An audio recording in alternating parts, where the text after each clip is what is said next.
नमस्कार, स्वागत है आप सभी का। मैं हूं आपके साथ रेशु त्यागी। बांग्लादेश के प्रधानमंत्री शेख हसीना दोनों देशों के बीच रिश्तों को और अधिक विस्तार देने के लिए 4 दिवसीय दौरे पर आज भारत पहुंची। यात्रा के पहले दिन नई दिल्ली में विदेश मंत्री एस जयशंकर संग बैठक में कई मुद्दों पर चर्चा हुई। शेख हसीना ने प्रधानमंत्री नरेंद्र मोदी से मुलाकात की। कई अहम मुद्दों पर इस दौरान यहां पर चर्चा भी हुई है। इस दौरान दोनों देशों के बीच आपसी रिश्ते और व्यापार को नई ऊंचाइयां देने के लिए कुशियारा नदी जल बंटवारे समेत जल प्रबंधन, रेलवे, विज्ञान एवं प्रौद्योगिकी समेत 7 समझौते पर हस्ताक्षर हुए हैं। दौरे के एजेंडे में रक्षा सहयोग बढ़ाना, क्षेत्रीय परिवहन संपर्क मजबूत करना और दक्षिण एशिया में स्थायित्व के लिए प्रयास करना भी शामिल है। भारत नेबरहुड फर्स्ट के तहत बांग्लादेश के साथ रिश्ते पर जोर दे रहा है। बांग्लादेश दक्षिण एशिया में भारत का सबसे बड़ा व्यापार भागीदार है और भारत बांग्लादेश का दूसरा सबसे बड़ा व्यापार पार्टनर है। दोनों देशों का जोर आपसी व्यापार बढ़ाने के लिए जल, रेल और हवाई संपर्क बढ़ाने पर है। बीते 5 साल में द्विपक्षीय व्यापार में 9% की वृद्धि हुई है और ये 9 अरब से 18 अरब डॉलर तक पहुंच गया है। कोविड के बाद आर्थिक सहयोग की अहमियत और ज्यादा बढ़ गई है, जिसके बाद परिवहन संपर्क बढ़ाकर भारत की योजना अगले 2-3 वर्षों में निर्यात को 30 अरब डॉलर तक पहुंचाने की है। बांग्लादेश ने रोहिंग्या मामले में पीएम मोदी से व्यक्तिगत स्तर पर पहल करने की उम्मीद जताई थी। वैसे कई मसले हैं जो भारत के परिप्रेक्ष्य में अहम हैं और जिनमें बांग्लादेश से सहयोग की जरूरत है, जिनमें रोहिंग्या मुस्लिम, दूसरा है चीन के बढ़ते प्रभाव को काउंटर करने के लिए बांग्लादेश से और करीबी आर्थिक और कूटनीतिक रिश्ते बढ़ाना, तीस्ता नदी विवाद भारत और बांग्लादेश के बीच द्विपक्षीय वार्ता का एक महत्वपूर्ण बिंदु है, क्योंकि बांग्लादेश ने भारत से तीस्ता के पानी के उचित और समान वितरण की इस दौरान मांग की है। बांग्लादेश के रेलवे सिस्टम और विस्तार के लिए भारत हर प्रकार सहयोग जारी रखेगा। फ्रेंड्स, ऐसी 54 नदियां हैं जो भारत बांग्लादेश सीमा से गुजरती हैं और सदियों से दोनों देशों के लोगों की आजीविका से जुड़ी रही हैं। ये नदियां, इनके बारे में लोक कहानियां, लोकगीत हमारी साझा के भी साक्षी रहे हैं। आज हमें कुशियारा नदी से जल बंटवारे पर एक महत्वपूर्ण समझौते पर हस्ताक्षर किए। तो ये दौरा जो है वो कितना अहम है, इसी को समझने की यहाँ पर कोशिश करेंगे। हमारे साथ 2 खास मेहमान मौजूद हैं। हमारे साथ विदेश मामलों के जानकार अमिताभ कुमार जी हैं। इसके साथ ही हमारे साथ पूर्व राजनयिक जियो पॉलिटिकल एक्सपर्ट जितेंद्र ओझा जी भी जुड़ गए हैं। आप दोनों का बहुत बहुत स्वागत है। ओझा जी, सबसे पहला सवाल आपसे ये कि दोनों देशों के बीच आज कई एमओयू पर यहाँ पर साइन हुए हैं, हस्ताक्षर हुए हैं, इसको किस तरीके से आप देखते हैं? बांग्लादेश में खास करके अवामी लीग की सरकार जो है, हमारी सबसे मित्र सरकार आप कह सकते हैं पूरे रीजन। बांग्लादेश में जब आजादी हुई तो ये शेख हसीना जी के पिताजी थे बंगबंधु मुजीबुर रहमान, उनके नेतृत्व में आजादी होती है और उसके बाद पाकिस्तानियों के जरिए कई दफे उनकी हत्या करवाई जाती है और ये इस्लामिक चरमपंथी जो है पूरी ताकत बढ़ाते हैं। पाकिस्तान के रेडिकल ऑर्गेनाइज्ड क्राइम नेटवर्क वहां पे बढ़ते हैं। तो शेख हसीना जी जब से आई हैं, खास करके 2007-8 के चुनाव के बाद से, उन्होंने पूरी स्थिति पे लगाम लगाया है और बांग्लादेश को नई दिशा दी है।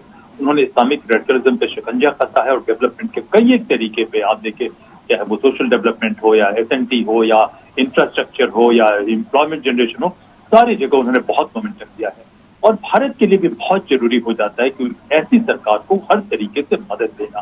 तो भारत हमेशा से जनरस रहा है और ये दौरा जो है हमारे जो संबंध है, द्विपक्षीय संबंध है, उसको बहुत मजबूती प्रदान करेंगे। हमारे पास चुनौतियां भी हैं, उस चुनौतियों की बात हम बाद में करेंगे कि चाइना की डीप पॉकेट है। अभी भी बांग्लादेश में बड़े सारे रेडिकल एलिमेंट्स हैं जो किसी तरीके से पूरी चीजों को डिस्टर्ब करना चाहते हैं, लेकिन उसके बावजूद शेख हसीना जी बहुत मजबूत स्थिति में है बांग्लादेश में। और आप देखिए कि इससे पहले जो लैंड एक्सचेंज जो इंक्लेव थे उनके ऊपर जो एग्रीमेंट रहा, उसमें भी भारत से बहुत जेनरोसिटी दिखाई।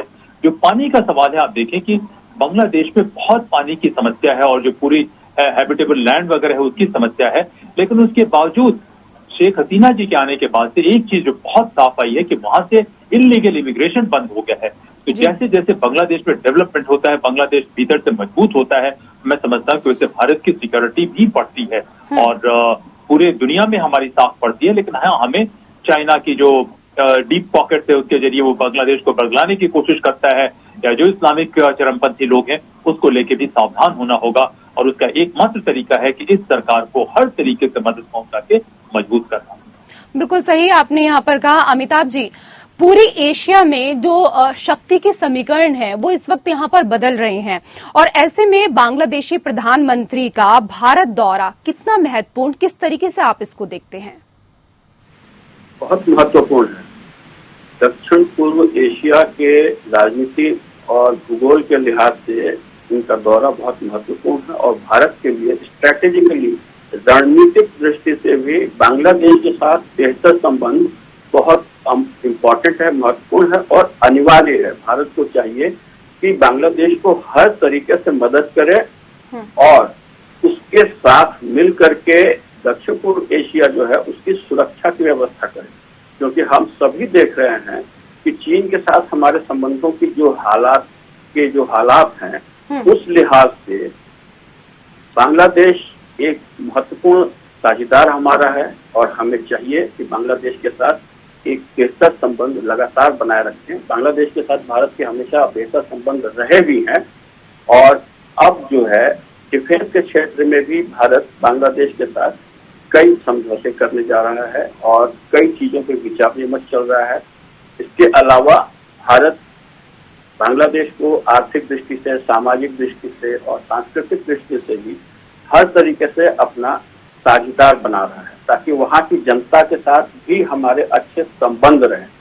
जनता के साथ अच्छे संबंध रहने की बात जब हम कहते हैं तो इसका मूल कारण है कि हमने ये हाल के वर्षों में देखा है कि वहाँ पे भी जो जिहादी आतंकवाद है वो पनपना शुरू हो गया है जी। इस लिहाज से वहाँ की जनता के साथ जब अच्छे संबंध होंगे तो जिहादी तत्वों के पनपने पर भी हम सांस्कृतिक तरीके से, सामाजिक तरीके से कुछ रोक लगा सकते हैं, बांग्लादेश को की मदद कर सकते हैं कि वो ऐसे तत्वों को पनपने से रोके, क्योंकि भारत के साथ बांग्लादेश की एक लंबी सीमा है और वो बहुत ही फ्रजाइल सीमा उसको कह सकते हैं। ऐसी सीमा है जिसको आराम से तोड़ा जा सकता है। जगह जगह नदियां हैं, जंगल हैं, पहाड़ हैं, तो उस पर सुरक्षा एकदम पग पग पे सीधे रखना बहुत मुश्किल है।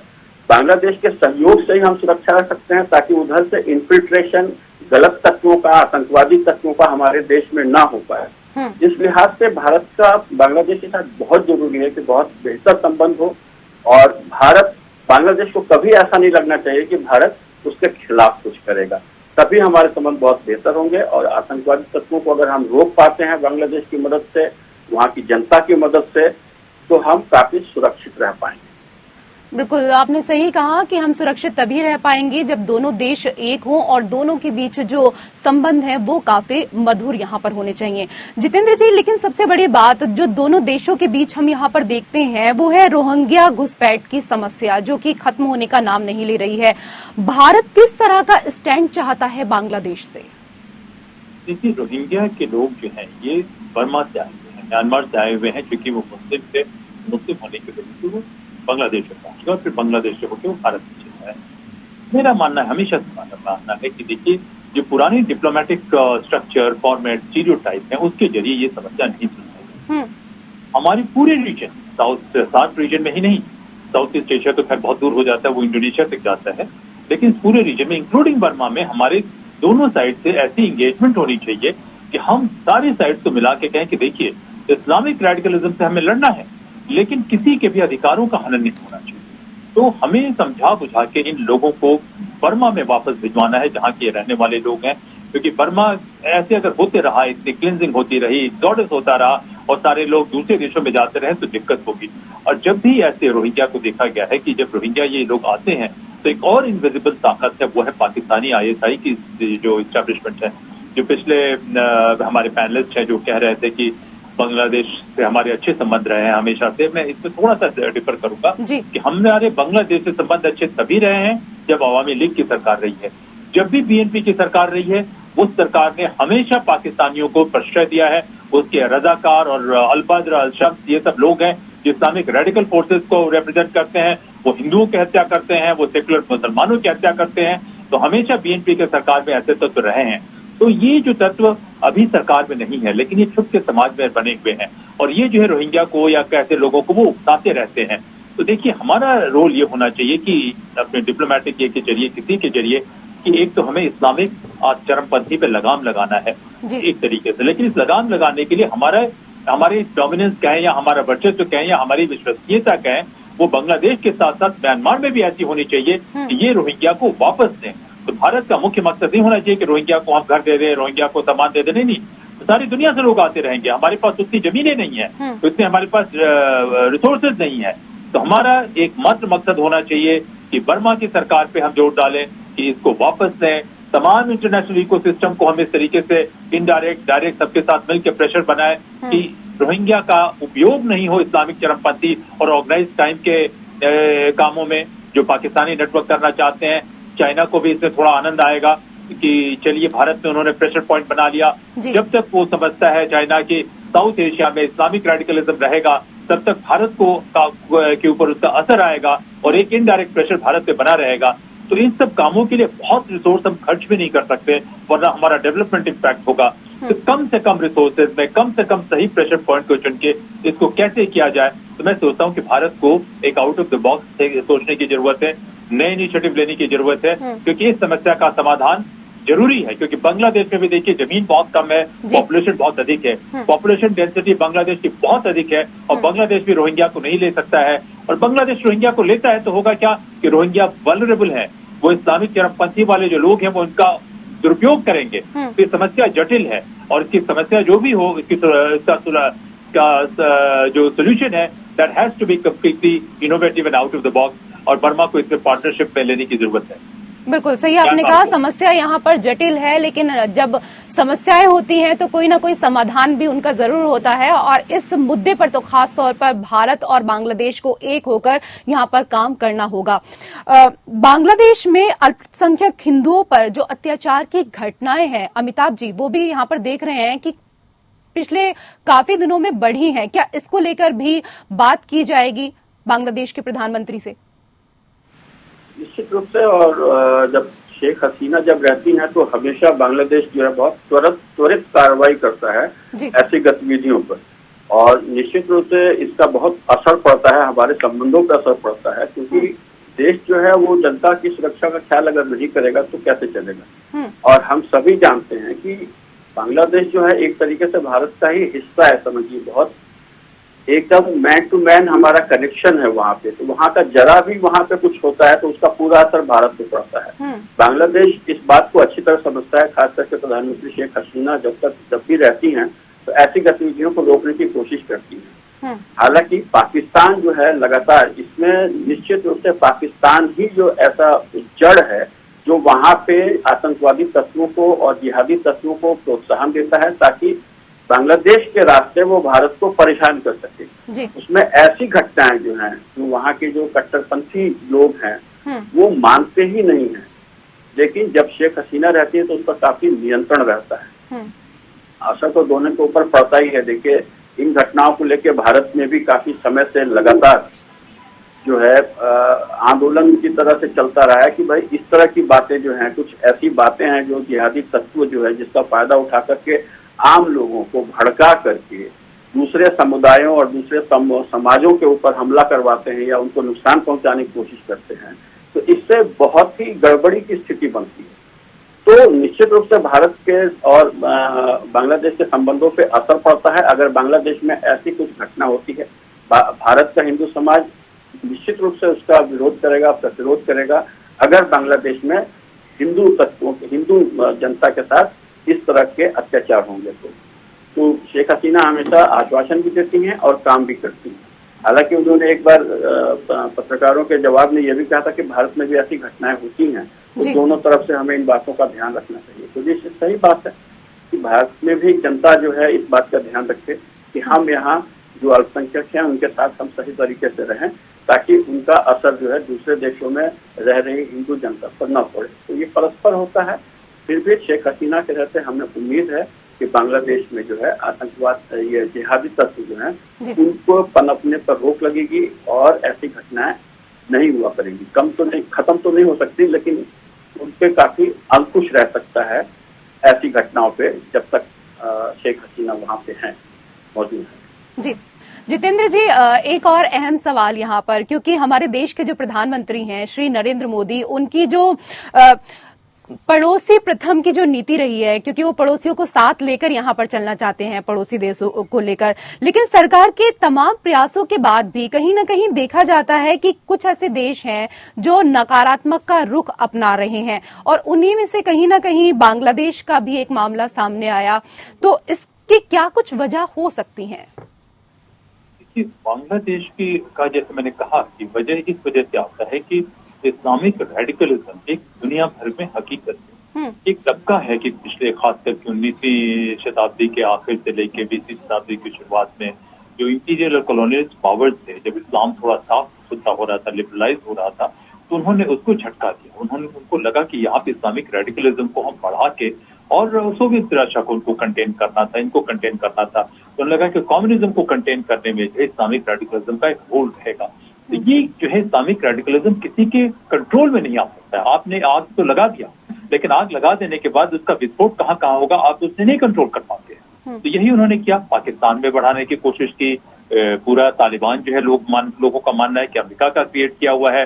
ईरान में देखे कि एक जब मोहम्मद मसद्दक की सेक्युलर सरकार थी, उन्होंने गिरा। तो ये उनकी पॉलिसी रही, लेकिन ये बाद में उनके हाथ से निकल गई। 9/11 होता है तो उनका ये चल जाता है। बांग्लादेश का जहां तक सवाल है कि बांग्लादेश का जब 1971 का में आजाद हुए तो 1950 से 70 के बीच में एक कल्चरल और लिंग्विस्टिक आंदोलन चल रहा था, लेकिन उसके बावजूद जैसे मैंने जिक्र किया, रजाकार थे, वो हिंदुओं का कत्ल कर रहे थे। अल बद्र अल शम 2 ग्रुप थे जो हिंदुओं का कत्ल कर रहे थे। तो इंडिपेंडेंस मूवमेंट के हाइट पर भी वहां इस्लामिक चरमपंथी लोग थे जो पाकिस्तान की आर्मी का सपोर्ट कर रहे थे और अपने ही लोगों की हत्या कर रहे थे। तो ये समाज में सरकार आने के बावजूद बहुत सिग्निफिकेंट सिविल सोसाइटी ग्रुप में है ये लोग, यहाँ तक कि उनके डिफेंस और सिक्योरिटी फोर्सेज में ये तबका है जो इस्लामिक सुप्रीमेसी की बात करता है। जो हिंदू वहां से भाग गए तो उनकी प्रॉपर्टी लूट लेना, जो हिंदू वहां पे उनकी भी प्रॉपर्टी लूट लेना, उनको भी परेशान करना। तो शेख हसीना जी के लिए ये आसान नहीं होगा। लेकिन उसके साथ साथ ये देखिए कि 1971 की जो उनकी आजादी की लड़ाई होती है, भारत का अगर रोल नहीं होता तो शायद उनके लिए जीत पाना मुश्किल होता। तो ये लड़ाई हम एक तरीके से देखें कि शेख हसीना जी के भीतर और उनके ओपोनेंट के भीतर भी है। शेख हसीना जी जरूर सेक्युलर इसके साथ है, लेकिन कभी कभी पॉलिटिकल प्रेशर आने के बाद कुछ हद तक हो सकता है कभी वो नरम पड़ जाए, वो रेडिकल नहीं हो सकती क्योंकि उनकी कॉन्स्टिट्यूंसी ही अलग है। तो बांग्लादेश के भीतर एक टर्मोइल जरूर है, लेकिन हमें याद रखना है कि आवामी लीग की जो सरकार है उसमें नरम हो सकती है, लेकिन उसको लड़ना ही लड़ना है जो चरमपंथी लोग हैं। और चरमपंथी में देखिए जमात इस्लामी, उसे fountain head of Islamic radicalism कहा जाता है। हुजी हरकत अल जिहाद अल इस्लामी जो वहां की सबसे बड़ी टेररिस्ट ग्रुप है, या बहुत सारे टेररिस्ट ग्रुप जितने वहां के हैं, उस सब की बुनियाद जो है, उनकी शुरुआत जो है ये जमात इस्लामी से होती है। तो ये जो है ये एक समाज की उनकी रियलिटी है, और इस रियलिटी पे हमें बहुत ही टैक्टफुली चलना होगा कि देखिए कहीं कहीं इनकी पॉलिटिकल कंपल्शन होगी तो उसका हमें सम्मान करना है। एट द सेम टाइम उनकी मदद करनी है कि इस तमाम चीजों को खत्म करें, क्योंकि जो लोग इस्लामिक रेडिकलिज्म को प्रमोट करते हैं वो ऑर्गेनाइज क्राइम को भी प्रमोट करते हैं। कि कोई भी इस्लामिक चरमपंथी काम जो है टैक्स पेयर के पैसे से नहीं होता है, साथ में ड्रग का ट्रेड चलता है, साथ में नकली नोट का ट्रेड चलता है। तो ये तमाम अपराध जो भारत को टारगेट करते हैं, तो ये चीजें काफी कॉम्प्लेक्स हैं। और मैं समझता हूँ कि जो सिक्योरिटी के या डिप्लोमेसी के जो लोग हैं उसको समझते हैं, और समझने में बांग्लादेश की में सारे बांग्लादेश के साथ तो है ही है, लेकिन अवामी लीग की सरकार हमें बहुत बड़ा मौका देती है कि हम इस समस्या को जड़ से सलटने की कोशिश करें, सुलझाने की कोशिश करें। ऋषि जी बहुत बहुत शुक्रिया। समय का अभाव है क्योंकि ये एक ऐसा मुद्दा है जिसके लिए हमें काफी समय यहाँ पर चाहिए। अमिताभ जी और जितेंद्र जी, आप दोनों का बहुत बहुत शुक्रिया आज के हमारे खास कार्यक्रम में जुड़ने के लिए। तो शेख हसीना ने प्रधानमंत्री नरेंद्र मोदी से मुलाकात की है और कई अहम मुद्दों पर इस दौरान बातचीत की गई है। इस दौरान दोनों देशों के बीच आपसी रिश्ते और व्यापार को नई ऊंचाइयां देने के लिए कुशियारा नदी जल बंटवारे समेत जल प्रबंधन, रेलवे, विज्ञान एवं प्रौद्योगिकी समेत 7 समझौते पर हस्ताक्षर हुए हैं। और इसी के साथ खास कार्यक्रम में फिलहाल इतना ही। नमस्कार।